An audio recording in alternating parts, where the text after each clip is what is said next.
1160 سال قبل از میلاد، فدان آرام شهری در جنوب کشور بابل.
ایشتار بزرگ، ای خدای مادر، ای خدای مهربانی ها، ای خدای زایندگی و باروری، این کودک را شفا بخش و مادر نگرانش را شادمان کن.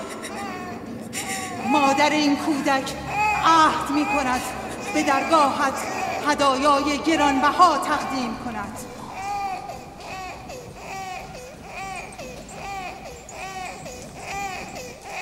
من از ایشتار بزرگ خواستم که فرزندتان را زنده نگاه دارد.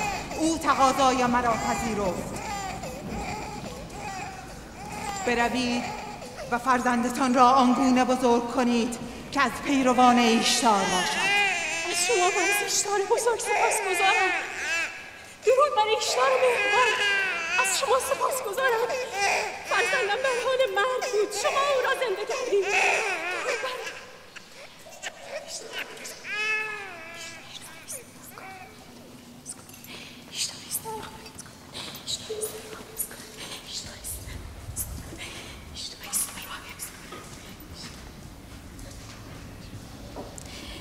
بیشک این کودک نیست، چون فرزند ما شفا خواهد یافت. ایشتار خدای مهربان و قدرتمندی است، حتما او را نیز شفا خواهد داد. حتما همینطور است. برویم. شما را چه می شود؟ شما که خود مسجود ملائک هستید، سجده به پیشگاه مصنوع خیش میبرید؟ هستی همه تسلیم و منقاد انسان است، آنگاه شما سر تسلیم در برابر سنگ بیجان فرود میآورید. تو این سخنان را از نزد خود میگویی و بیهوده به خدایان ما اهانت میکنی. من از نزد خود نمیگویم. من فرستاده خدا و سخنانم از کتاب خداست. این کتاب آسمانی صحف است که بر جد من ابراهیم پیامبر نازل شده. من پیرو دین او و مروج و مبلغ این کتاب هستم. از خود نمیگویم. در آن کتاب آسمانی نوشته شده که به خدایان ما اهانت کنی؟ اهانت نمی کنم، سوال می کنم. اگر میدانید پاسخ بدهید، اگر نمیدانید بپذیرید. از شما میپرسم، تندیس های معبد ایشتار خالق شما هستند یا مخلوق شما؟ ایشتار بر شما سیطره دارد یا شما بر ایشتار؟ ایشتار بر شما فرمان میراند یا شما بر او؟ اگر ایشتار سنگی ضعیف و ناتوان است، پس چگونه فرزند مرا شفا داد؟ راست میگوید، ما هم دیدیم. آری حقیقت دارد. ایشتار فرزند او را شفا داد، من دیدم. آن شنوای دانایی که ناله های تو را شنید فرزند تو را شفا داد، نه ایشتار. تو اگرچه به غیر خدا پناه بردی و از غیر کمک خواستی، اما او که آگاه بر احوال همه بندگان است به حال زار تو رحمت آورد و فرزندت را بهبود بخشید. تو را چون چشم بصر است و بصیرت نیست، ایشتار را دیدی اما شفا بخش حقیقی را ندیدی. خلاصه کلام یعقوب این است که خدایان خویش را رها کرده و خدای او را بپرستید. درست نگفتم؟ آخر از خدایان خود چه خیری دیدیم که از خدای تو ببینیم؟ من شما را به پرستش خدای برتر میخوانم، خدایی برتر از همه هستی. از کجا بدانیم که خدای تو از دیگر خدایان برتر است؟ از کجا که تو و خدایت همچون کاهنان معبد ایشتار به فکر انباشتن سیم و زر و تامین منافع خود نیستید. همه میدانید که من برای لابان شبانی میکنم و از خود چیزی ندارم. آیا تاکنون مزدی از شما طلب کردم؟ آیا جز کار و تلاش و شبانی از من دیده اید؟ اگر از این پس طلب کردی چه؟ تاکنون قدرت نداشته ای وگرنه تو هم بهتر از کاهنان نیستی. همه شما یکی هستید. بر اریکه قدرت که تکه زدید شکم خود را سیر میکنید و گنجینه های خود را انباشته میگردانید. من به تو حق میدهم. تنها فرزند بیمار خود را از دست دادی و هیچ کس تو را یاری نکرد. نه ایستر جادوگر و نه ایشتار خدای معبد. اگر به همه خدایان هم پشت کنی حق داری. من با ایشتار خدای ناتوان معبد کاری ندارم. روی و سخنم با خدای نادیدنی توست. ما به اندازه کافی از خدایان سرد و سنگی کشیده ایم. تحمل خدای دیگر را مأمورین آمدن. مأمورین معبد آمدن. فرار کن فارس، فرار کن.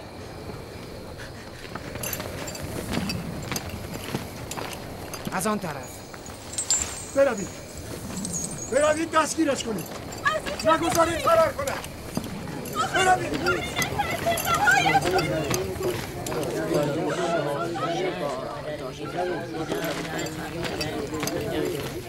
اگر داماد لابان فرماندار نبودی میدانستم با تو چه کنم.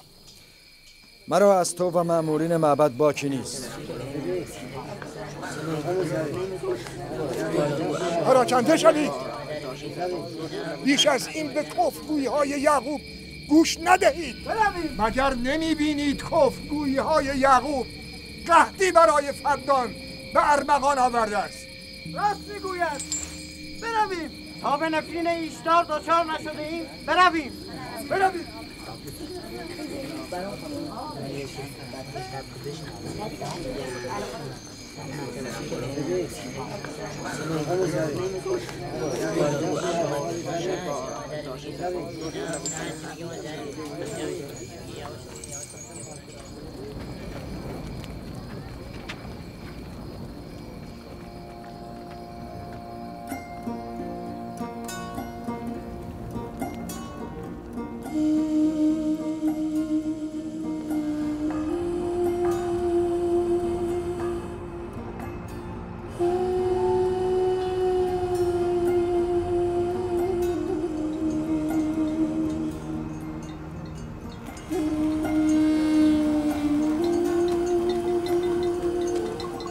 اگر به زودی باران نبارد تمام محصول مردم فدان از بین میرود.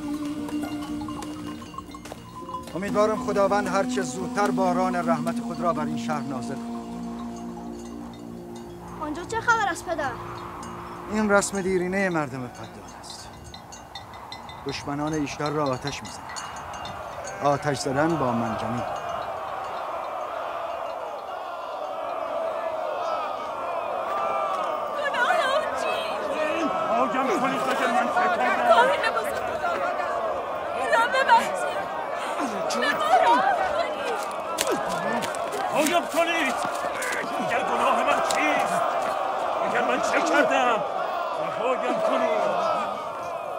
شما همینجا گله را نگه دارید من ببینم چه خبر است.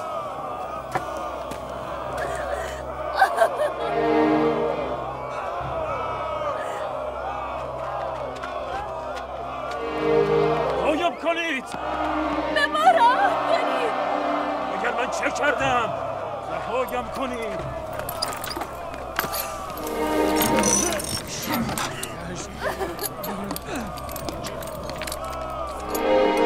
یعقوب شبان است، خواهرزاده فرمانده لابان.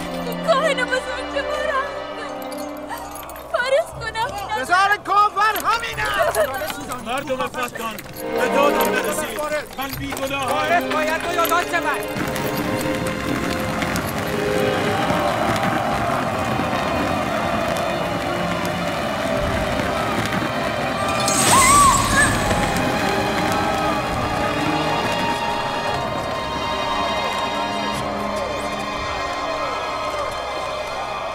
من بیگناهم. مردم فتان به من راه کنید. من بیگناهم این مردم فتان. متهم فارس دشمن ایشتار می باشد. او با سنگ به ایشتار حمله کرده و او را خدایی بی عرضه و نالایق خطاب کرده است. طبق سنت قدیم مردم فدان، کسانی که به خدای بزرگ ایشتار اهانت کنند باید با منجنیق در آتش افکنده شوند.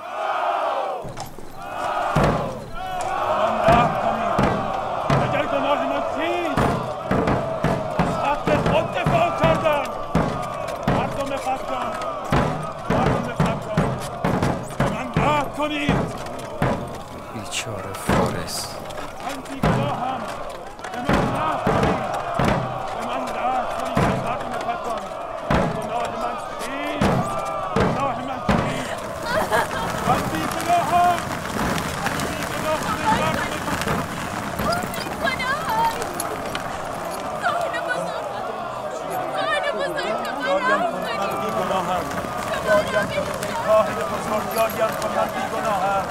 بیهوده فریاد نکن.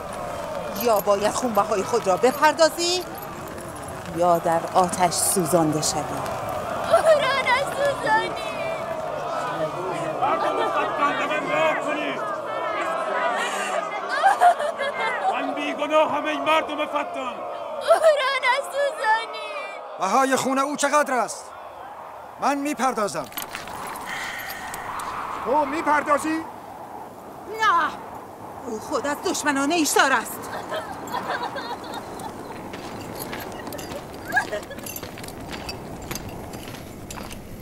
تو خود از دشمنان ایشتار هستی. ابتدا باید بهای خون خود را بپردازی. پس چرا مرا دستگیر نمی کنید؟ مجازات منجنیق به آتش در خاندان من پیشینه دیرینه دارد.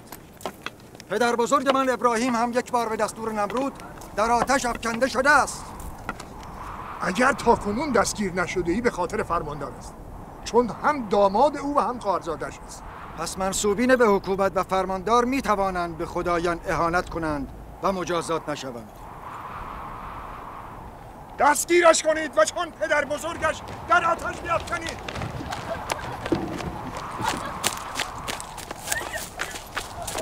رهایم کنید! رهایم کنید! گفتم رهایم کنید! رهای! اینجا چه خبر است؟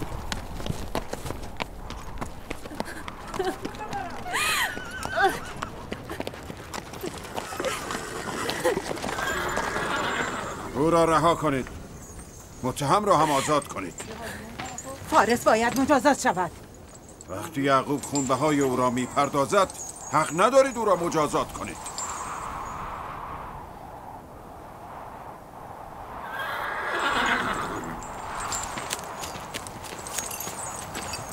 آزادش نکنید.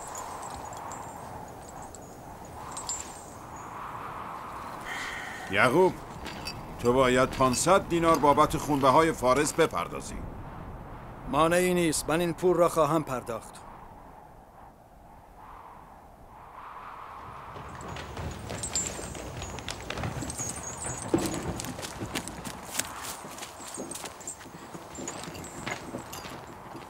خداوند دایی خوبم لبان را حفظ کند.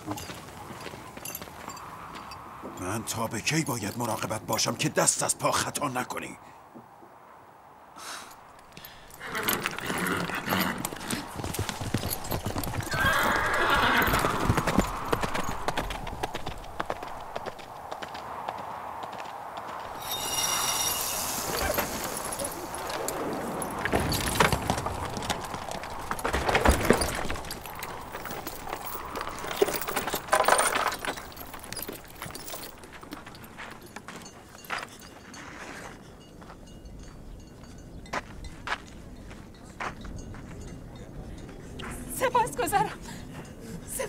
چه میکنی؟ سپاسگزارم.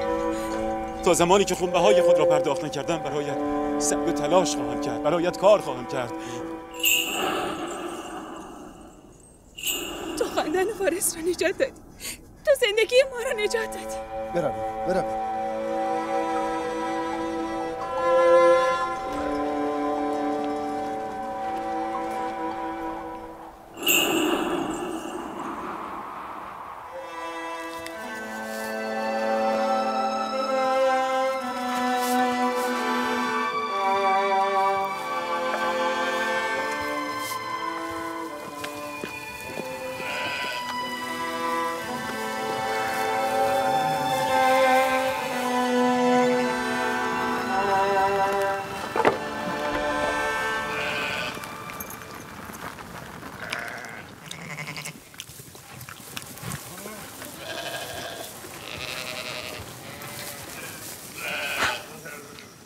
خوبی است.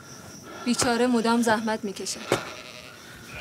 سال هاست که ایشتار از مردم فدان و بابل قربانی میگیرد. اگر پدرت لابان به دادمان نرسیده بود هر دویمان را میسوزاندند. فارس به خاطر نجات جانش باید ایشتار پرستی را رها کرده یکتا پرست شود. شده است راهیل، شده است. از لحظه ای که از مرگ نجات یافته یکتا پرست شده است.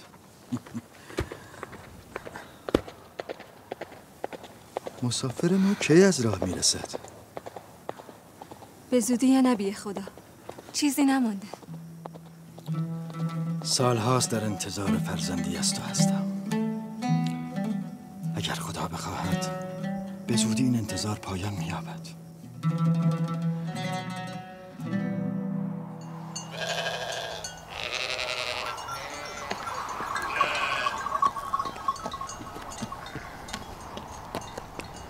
درود بر ایسردان و همراهان. درود بر یعقوب شبان. سپاسگزارم. میبینم هدیه به معبد ایشتار میبرید. خدایان را باید خوشنود کرد وگرنه امسال از باران خبری نخواهد شد. فکر نمی کنید شما بیشتر از خدایان به این خرما نیازمندید؟ بعضی با اهانت به خدایان خشم آنان را برانگیختند و ما باید تاوان پس بدهیم. شما اطمینان دارید که به اراده تندیس‌های سرد و سنگی معبد ایشتار باران میبارد؟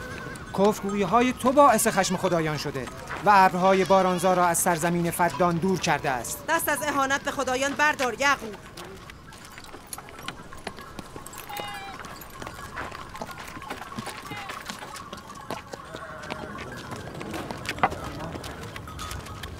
این چه ستم با خویشتن است که خداوند قادر مطلق را نهاده تندیس‌های سرد و ضعیف را می‌پرستید؟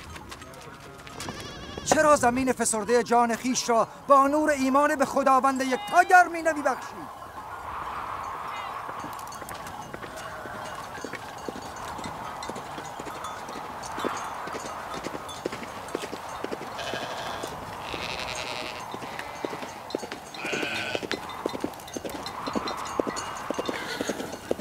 ایشتار بزرگ الهی باروری، معبدت را با خون دشمنانت تطهیر می کنم.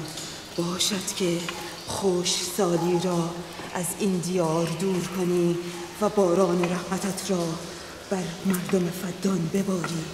ای ایشتار بزرگ، معبدت را با خون دشمنانت تطهیر می کنم. باشد که خوش سالی را از این دیار ببری و باران رحمتت را بر مردم فدان فرود آوری. مثل همیشه مقابل معبد ایستاد و به خدایان اهانت کرد. با ایستادن مزار فرزندش نیز سخن گفت، اما من چیزی نشنیدم. باشد که خوش سالی را یعقوب داشت بردار نیست و باران رحمتت را بر مردم فدان بباری. ای ایشتار بزرگ،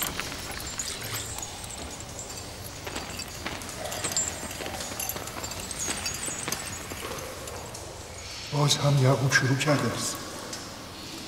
امیدوارم که به نفرین خدایان دچار شود. حال با او چه کنیم؟ تو لابان را به اینجا بخوان، چاره کار با من. هرچی زودتر لابان را به اینجا بخوانید.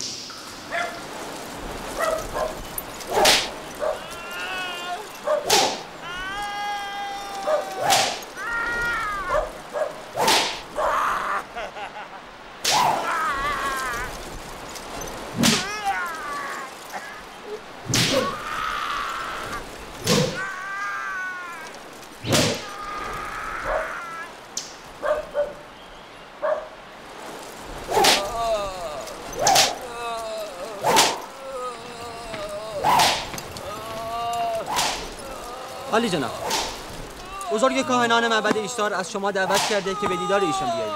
امر مهمی است؟ بله جناب فرمانده. دست نگه دارید.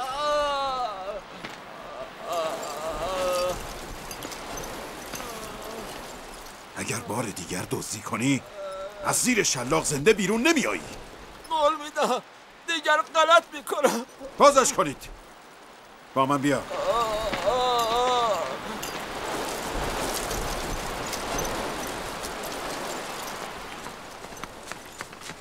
ظاهرا موضوع مربوط به یعقوب شبان.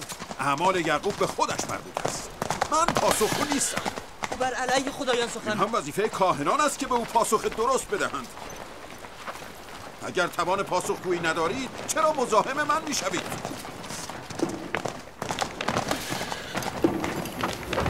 خدای خدایان ایشتار بزرگ خشمگین است. من قحطی میبینم. خشکسالی و مرگ مردم فدان را فرا خواهد گرفت. مادران داغ دیده میبینم. منتظر باشی. کاهن بزرگ را خبر کن. ایشتار را به خشم آوردند. ایشتار کفر و اهانت را در حق خود بر نمیتابد. کسی ایشتار را به خشم آورده است. آنکه به خدایان اهانت کرده به زودی مجازات می شود. ایشتار بزرگ قربانی می طلبد.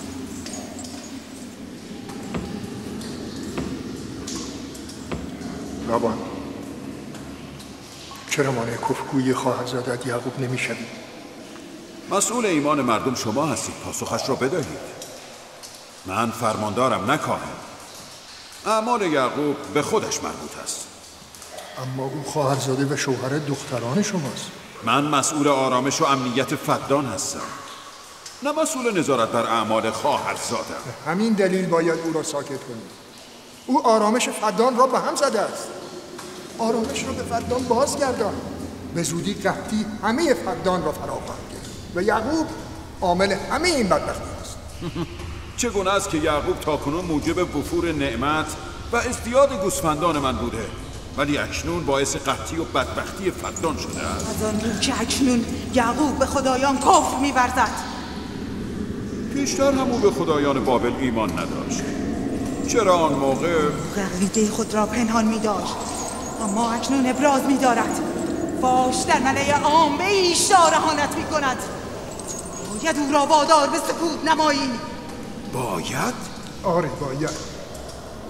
فکر می‌کنی دولت بابل برای چه تو را اینجا منصوب کرده است؟ پس می‌دانی چه کسی مرا به فرمانداری منصوب کرده است. بهتر است این را هم بدانید که من از دولت بابل فرمان می‌گیرم، نه از شما و نه از معبد ایشتار. پس اشکالی ندارد اگر کاهن اعظم معبد ایشتار در بابل از این ماجرا مطلع شوند.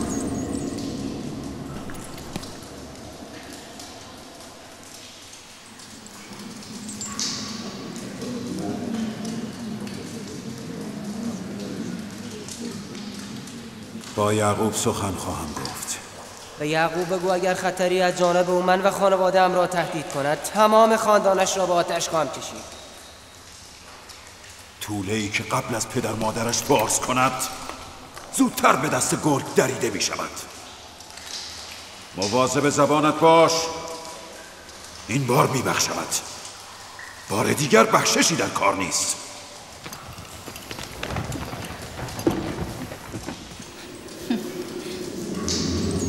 اگر قحطی موجب از بین رفتن محصول من شود یعقوب و خانواده‌اش را زنده نخواهم گذاشت. همین حالا هم به محصول امسال امیدی نیست.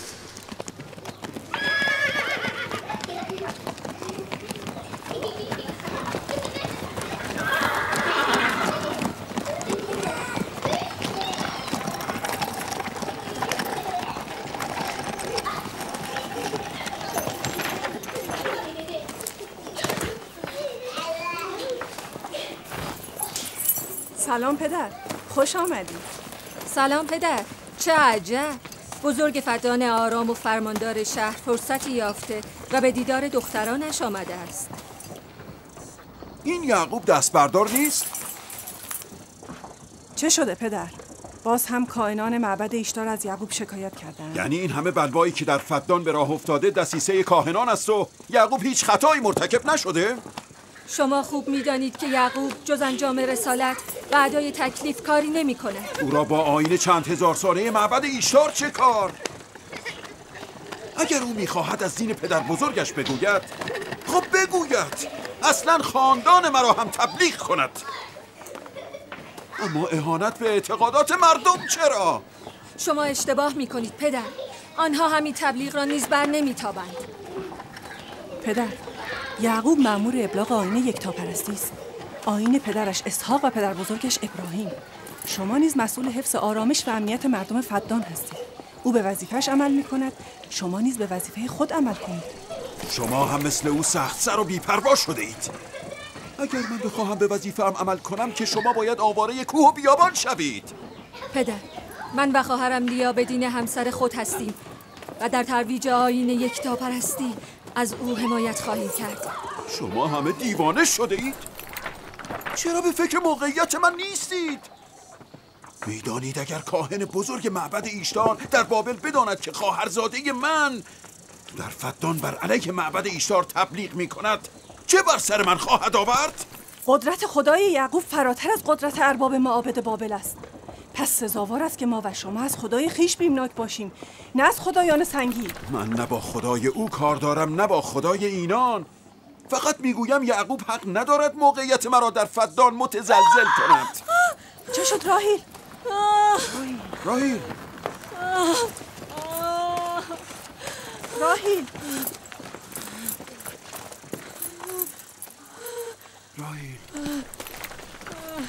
راهیل چه شده دخترم؟ چرا رنگت پریده؟ وقتش رسیده. بله قابله را خبر کن. کمک کنید. فارس؟ بله عالی جناب. به دشت جدون برو و یعقوب را بگو که زود به اینجا بیاید.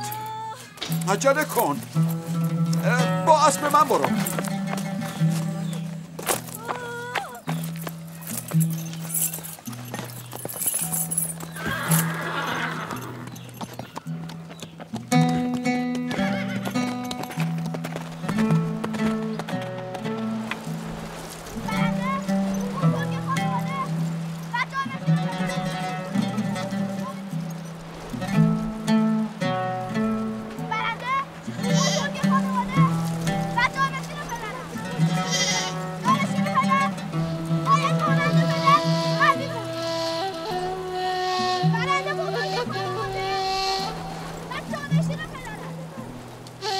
شبانی هدایت احشام است و نبوت هدایت انسان ها. شاید به همین دلیل اکثر انبیا شبان بودند. من که اسرائیل هستم فرزندانم را با گوسفندان به صحرا آوردم که هدایتگری را بیاموزند. چرا فرزندان من بنی اسرائیل زورمداری و قلدری را معیار برتری و سروری می دانند؟ من که زورگویی و قلدری را به اینان نیاموختم.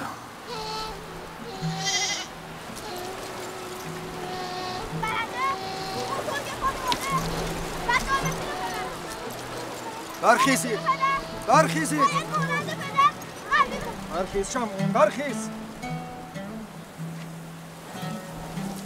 جانشین من و بزرگ خانواده کسی است که خدا را بیش از همه دوست داشته باشد، نه آن که زورش بیش از همه باشد. ابراهیم و اسحاق بهترین بودند، نه قدرتمندترین.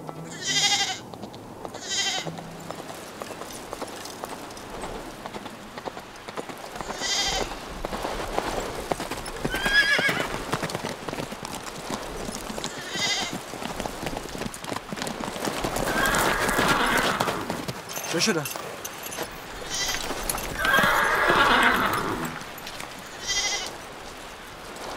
شماها گله را بیاورید.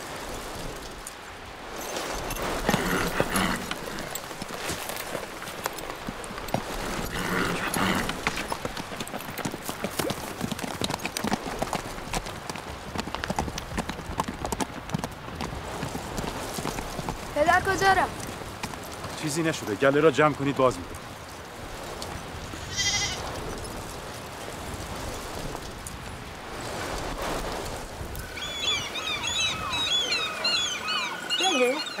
راهیل هوای توست؟ بله. ببینم رابطه تو با راهیل خوب است؟ خوب بوده. تا امروز که فرزند نداشت هم راهیل با من خوب بود هم یعقوب. اگر آنها صاحب فرزند شود میدانم که هیچ یک برای من ارزشی قائل نخواهند شد. چرا این گونه فکر میکنی؟ یعقوب و راهیل انسانهای بسیار خوبی هستند. یعقوب راهیل را خیلی دوست دارد اگر بچه‌ای هم از او داشته باشد او را بر همه همسرانش سروری خواهد داد. مگر او چند همسر دارد؟ 4 همسر، من و لیا و زلفا و راهی. همه همسران؟ آری، من و لیا و زلفا را دیگر فراموش خواهد کرد. عجله کن، اگر دیر برسیم همه تقصیرها به گردن من میافتد. من گمان نمی‌کنم. یعقوب مرد عادل و مهربانی است. اگر به جای حسادت کمی بر محبت خود بیفزایی هنوز هم تو را دوست خواهد داشت.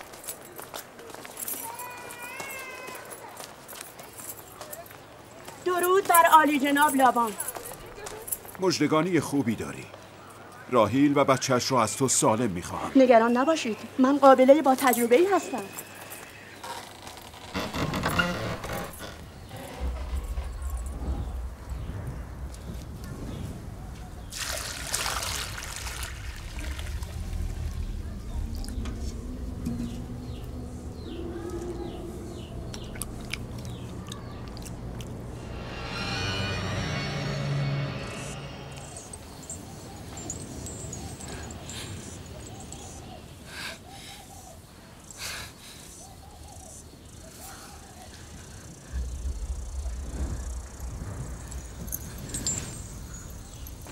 نگران نباش، خداوند بزرگ و مهربان است.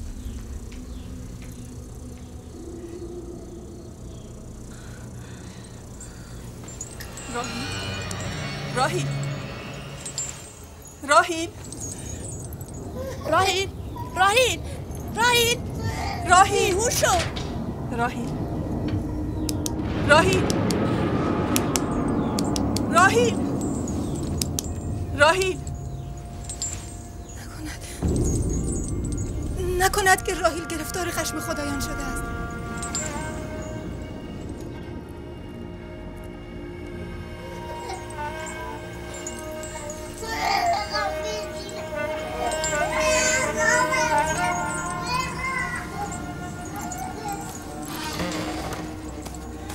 این بچه رو بگیرید.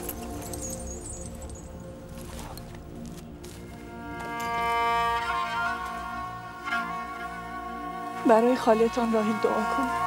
دعای شما زودتر اجابت می‌یابد.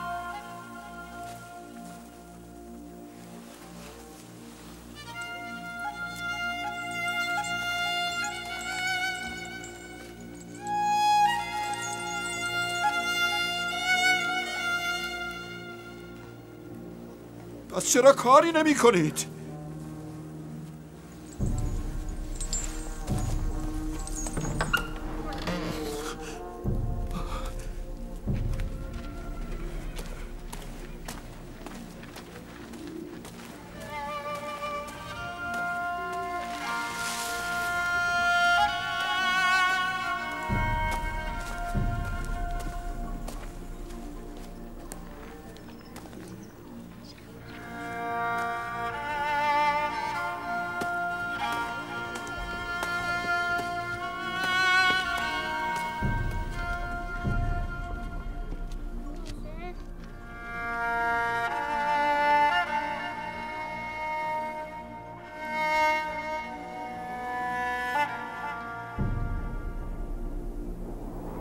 کسی اشتار را به خشم آورده. آتش و خون میبینم. سایه شوم مرگ همه جا گسترده است. آتش این کفر ابتدا دامن کافر را میگیرد.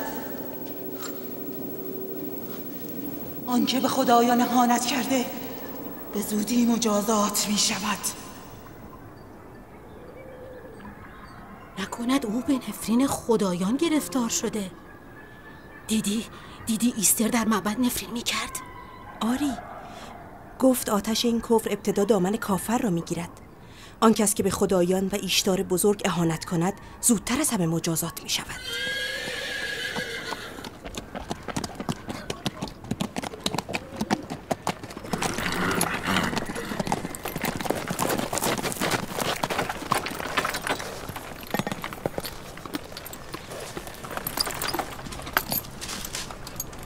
حال راهیل چطور است؟ چندان تعریفی ندارد.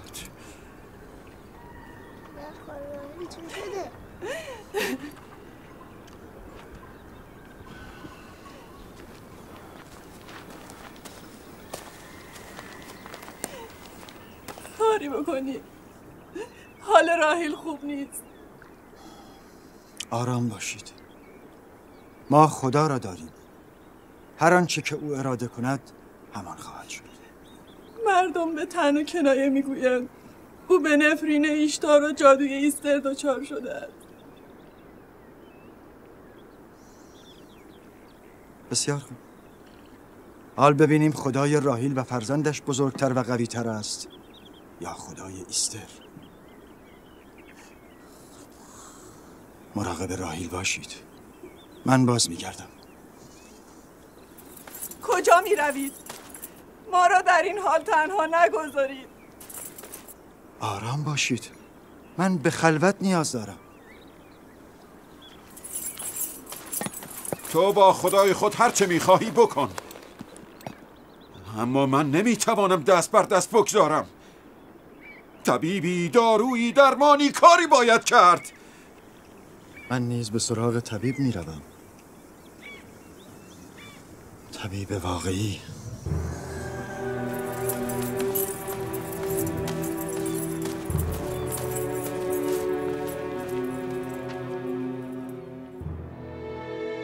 او هم بلای جان مردم فدان شده، هم بلای جان دختران من. نمیدانم با او چه کنم.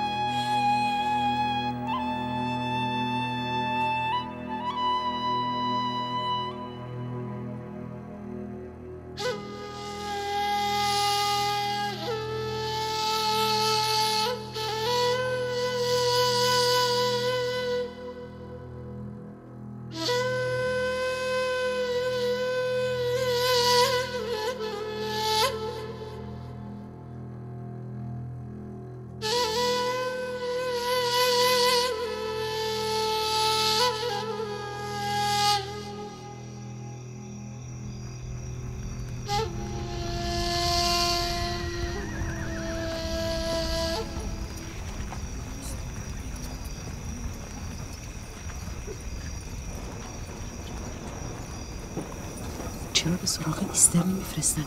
قابلی توانایی است. راست میگویی. جناب لابان، به سراغ ایستر بفرستید. اگر او بیاید قابله توانایی است.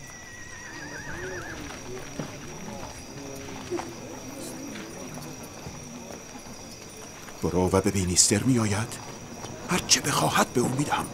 بگو لابان گفت اگر دخترم را نجات دهی، قول میدهم یعقوب را از فدان بیرون کرده و معبد ایشتار را از شر او خلاص کنم. برو.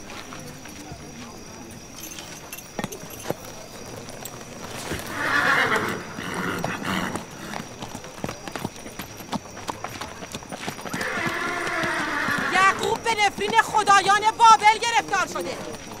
سزای کفر به ایشتار بزرگ همین است. ببر صدایت را!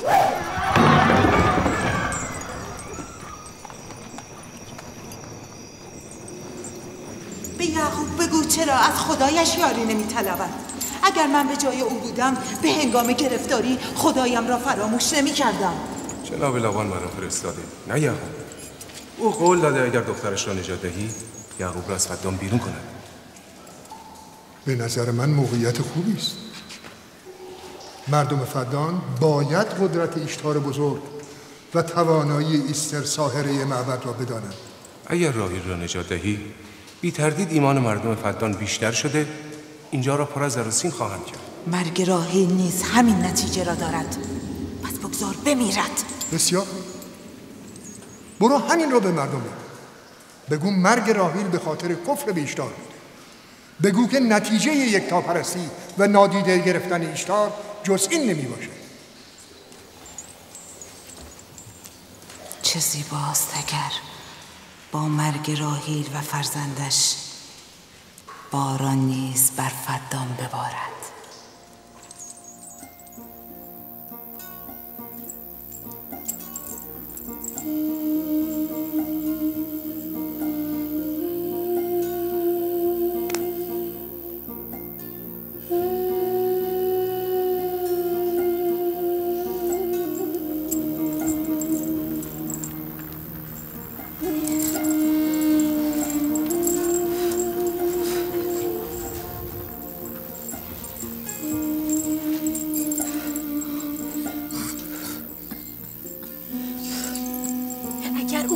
نیاید هر دو میمیرند.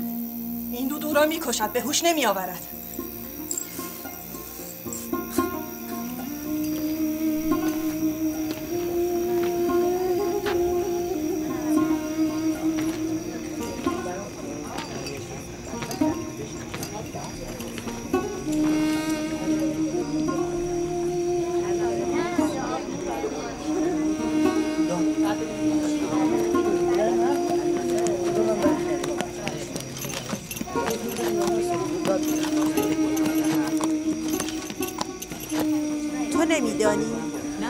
میخواهم عاقبت کار را بدانم. خدای یعقوب پیروز می شود یا خدای معبد؟ خب معلوم است پیروزی از آن ایشتار است.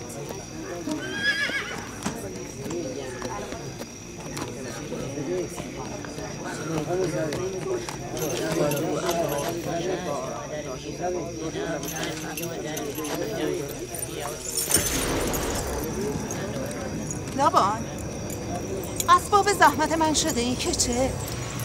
یعقوب که گفت خداوند قدرتمند و بی‌نظیری دارد، پس چرا از او یاری نمیخواهد؟ جان راهیل در دستان توست، یاریش کن. اصلا فکر نمی کردم که به این زودی یعقوب دست نیاز به سوی معبد ایشتار دراز کند. چه خیال بیهوده و تصور باطلی. چه چیز باعث این تصور غلط در تو شده است؟ به زودی این تصور باطل حقیقت خواهد یافت آنگاه که مرگ زن و فرزندت را به عیان مشاهده کردی. مرگ و زندگی به دست خداوند است، نه به دست ایستر و ایشتار. من از ایستر خواستم که به اینجا بیاید. حال راهیل خیلی بد است. راهیل به جز به خدای خود به دیگری نیاز ندارد. از خانه من برو بیرون. بیرون. صبر کن یعقوب، با تو هستم. برو بیرون. زن و فرزندت امشب نابود خواهند شد. خشم ایشتار جز با مرگ عزیزانت فرو نخواهد نشست. همسر من با دعای تو نیامده است که با نفرین تو برود. مردم فدان، این نه به خود رحم می کند نه به شما. کفر او هم قحطی برای شما برمقام خواهد آورد، هم مرگ را برای زن و فرزندش. به زودی جادوی ایستر و قدرت ایشتار هر دو را خواهید دید. وای بروزت، اگر بلایی بر سر دختر من بیاید.